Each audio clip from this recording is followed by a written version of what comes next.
Your excellency, प्रधानमंत्री जी, दोनों देशों के डेलीगेट्स, मीडिया के सभी साथी, नमस्कार।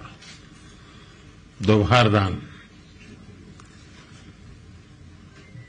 जागरेब की इस ऐतिहासिक और मनमोहक धरती पर जिस उत्साह, आत्मीयता और स्नेह से मेरा स्वागत हुआ है, उसके लिए मैं प्रधानमंत्री जी और क्रोएशिया सरकार का हार्दिक आभार व्यक्त करता हूं।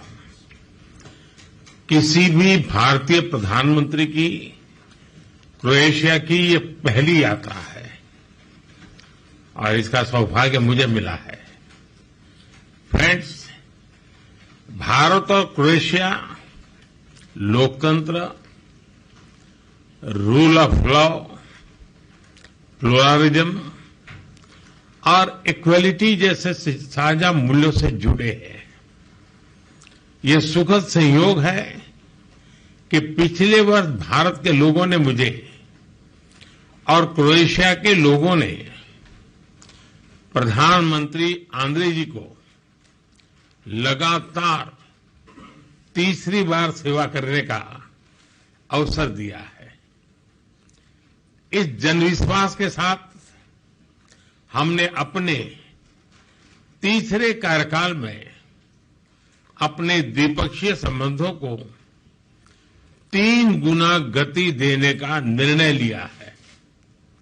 रक्षा क्षेत्र में लॉन्ग टर्म सहयोग के लिए एक रक्षा सहयोग प्लान बनाया जाएगा, जिसमें ट्रेनिंग और मिलिट्री एक्सचेंज के साथ साथ रक्षा उद्योग पर भी फोकस किया जाएगा।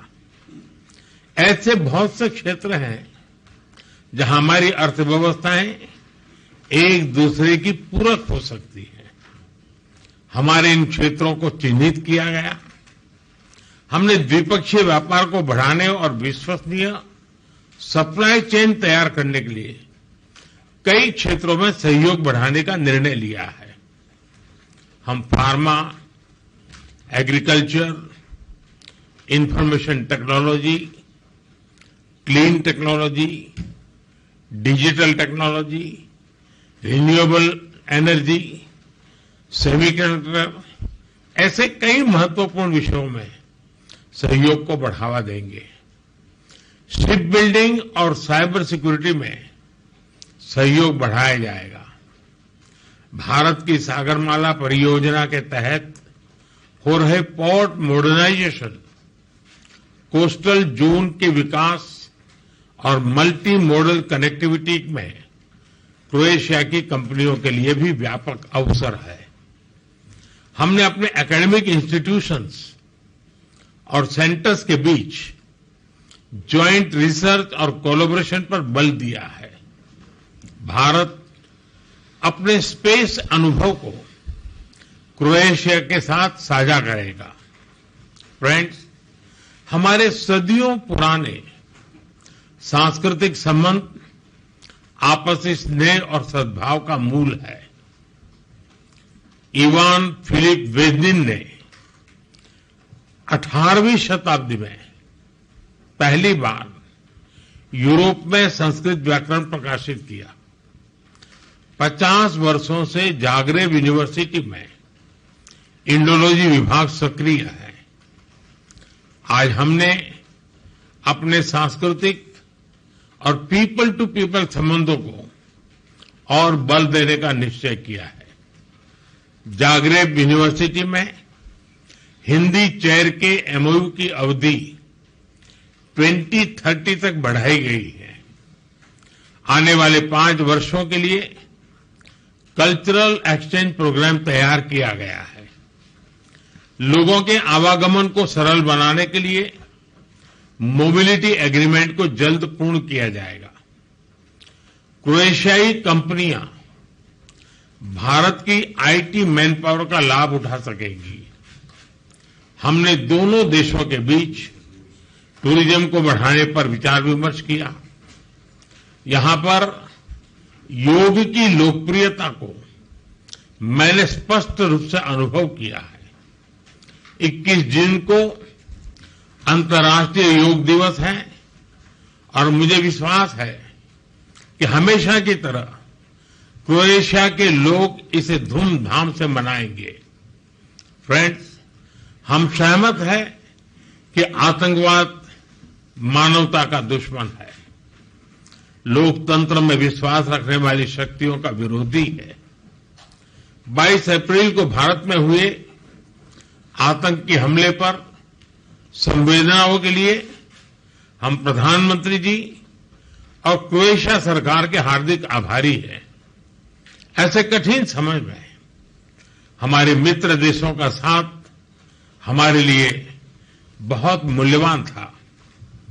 हम दोनों सहमत हैं कि आज के वैश्विक वातावरण में भारत और यूरोप की साझेदारी बहुत महत्व रखती है।